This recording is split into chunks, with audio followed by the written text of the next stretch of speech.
feeling very good tonight. I had my first meal in 24 hours, so I hope this will come off real nice.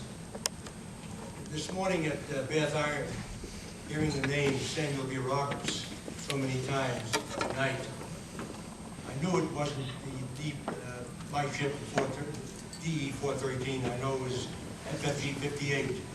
But I want to tell you how honored I am, because we are all family, both our ships.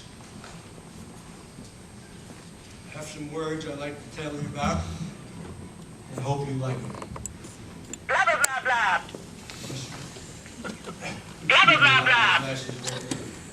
Master Chief Lambert, Master Chief Nicholson, Captain Paul Rinn, there is no higher honor to be with you and your shipmates of FFG 58. Thank you.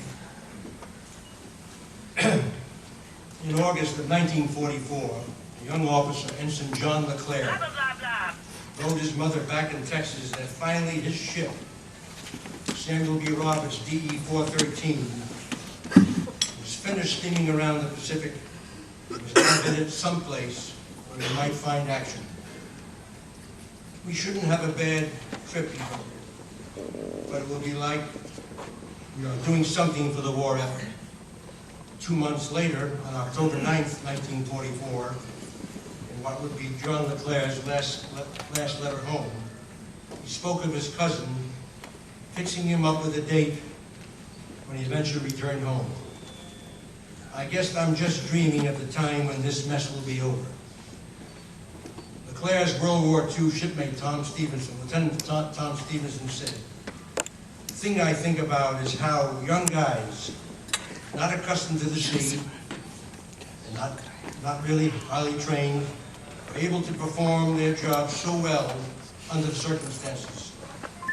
Even though everyone was frightened, they did their jobs. The American combative spirit came to the fore, and it was a wonderful thing. And our enemies should remember that. Those concepts, duty and sacrifice, mark every ship that's borne the name Samuel B. Roberts. In turn, each ship has passed the torch to the next to ensure that the spirit of the Sammy B lives on. The story written at Samar in the Philippines by the Samuel B. Roberts, DE 413, has been recently documented in various books, chiefly Jim Hornfish's Stirring the Last Stand of the Tin Can Sailors. But the saga of the ship reaches beyond that October 1944 morning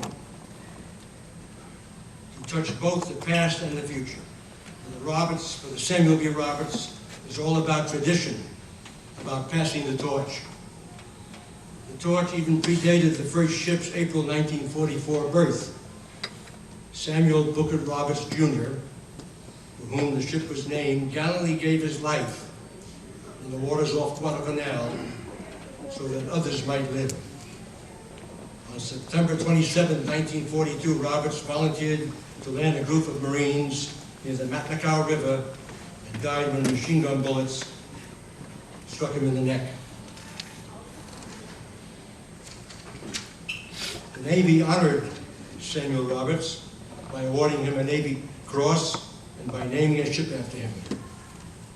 But Roberts himself had been driven by other memories. The torch had been passed to him by his parents, Navy veterans of an earlier conflict. In World War I, his father served as a machinist mate, while his mother, a yeoman, performed clerical duties so that men might be free for combat. After the stirring October 1944 chronicle of the Samuel B. Roberts, DE 413, and which I might add, included on her roster the brother of Samuel Booker Roberts, Jack Roberts, a survivor. The ship and crew in turn handed the torch to their successors. Second Samuel B. Roberts, DD 823, prowled the seas from 1946 until 1970, serving with distinction during the Vietnam conflict and the Cuban crisis conflict. The ship passed the torch to another, the third USS Samuel B. Roberts. FFG 58, launched at Bath Iron Works on December 8th, 1984. And my wife, Ruth, proudly served as the matron of honor at that time. This Roberts performed admirably through the 1980s and 90s and on to this very day. But one episode starkly illustrates how the tradition from one ship has been handed down to another, how the torch has been passed down the line.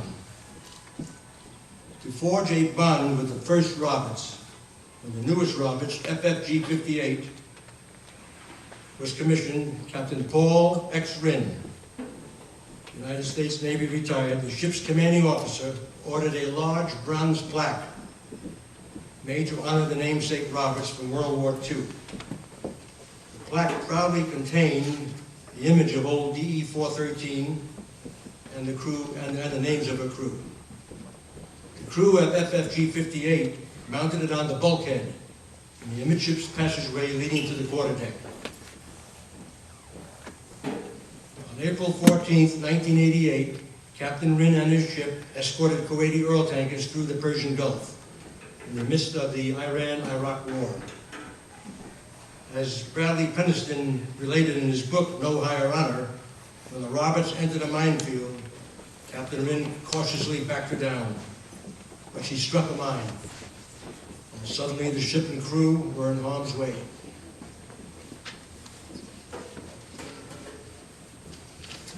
Here in the midst of the most perilous situation in which the crew had been placed, the plaque took on added significance. Captain Rinn later said, and I quote, "It sent a chill through me on the night of the mining as we were fighting to save the ship, to see crew members passing the plaque and reaching out to touch it, not just one or two guys, but seemingly everyone who passed it. Clearly, they were bonding with the heroism of the past," unquote. The spirit of the Sammy B, DE-413 buttressed the men of the FFG 58 as they steamed in harm's way. It continues to buttress each of us today, whether or not we served in the military. Through the example of that first crew, of which I am honored to be a member and a survivor, lessons are imparted to us all. First, we see that the crew's actions that October day stand as supreme examples of people who willingly abandoned their dreams because duty called. Many of my shipmates, including Jean Leclerc, gave their lives and their futures with it in that epic surface engagement. Second, Samuel B. Roberts shows us that heroes come from unexpected places. The men, and now the women, who serve in wartime and before gallant deeds are not superheroes, but much closer to the quiet, gray-haired man who lives next door and seeks little recognition. Third, the Samuel B. Roberts proves that each generation makes its own greatest generation. The original Sammy B. proved its worth in World War II,